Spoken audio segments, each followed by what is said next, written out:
Hey there, before we dive in, how about we just take one slow breath together? Just settle in for a moment.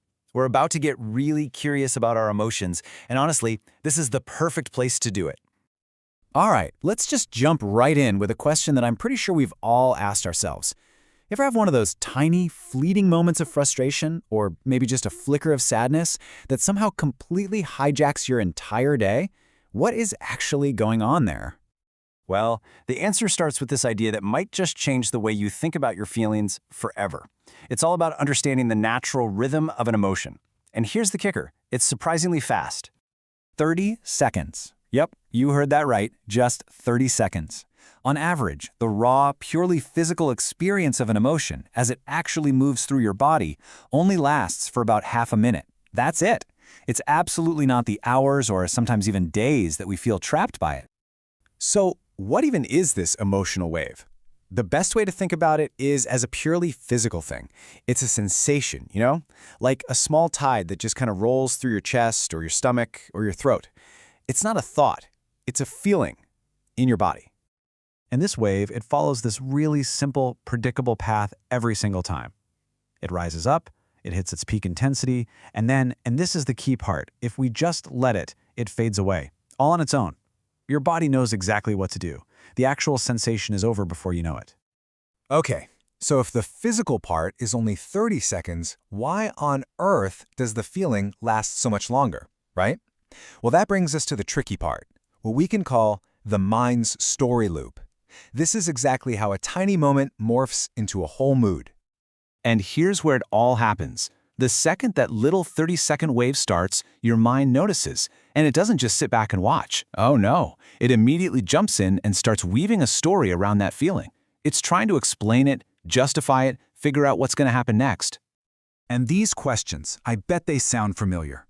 The mind starts firing off. Why is this happening? What does this mean? What if it happens again? What does this say about me? What does this say about them? Ugh! Each one of those questions is like throwing another log on the fire, keeping it burning. So what you've got here is a feedback loop.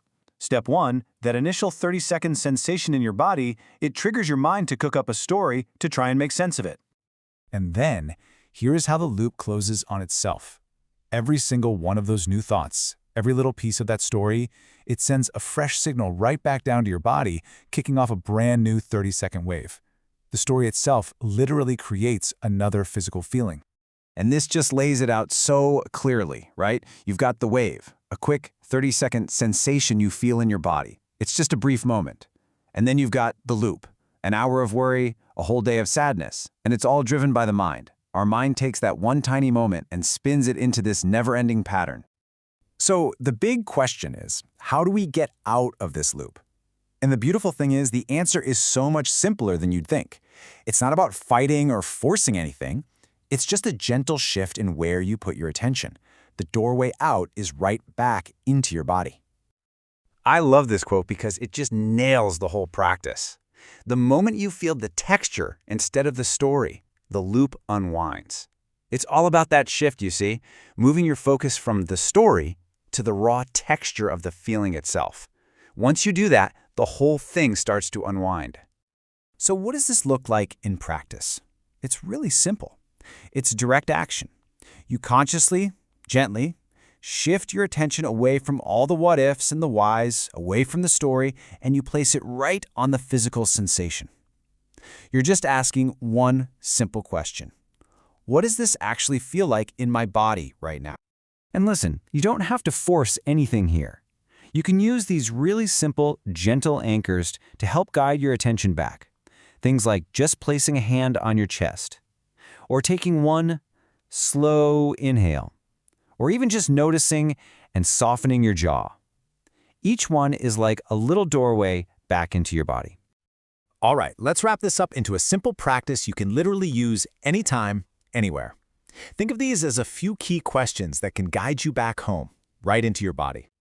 So here's the plan. The next time you feel that familiar pull of anxiety or that flash of irritation, before you jump onto that story train, just pause. Just for a second, get curious, and gently ask yourself one of these questions. You'll notice these questions are designed to completely bypass that storytelling part of your brain. They're not analytical at all. Asking what is the pure sensation beneath this thought, or what's the shape of this wave? When you ask questions like that, your body is the one that answers. Your mind gets quiet, and that emotion can finally complete its natural 30-second journey and fade away. And this brings us to the final and honestly the most powerful idea of all. You are not the loop. You're not the worry. You're not the sadness. You are the awareness that meets it. You are the one who can notice the wave, meet it with kindness, let it do its thing, and just watch it go.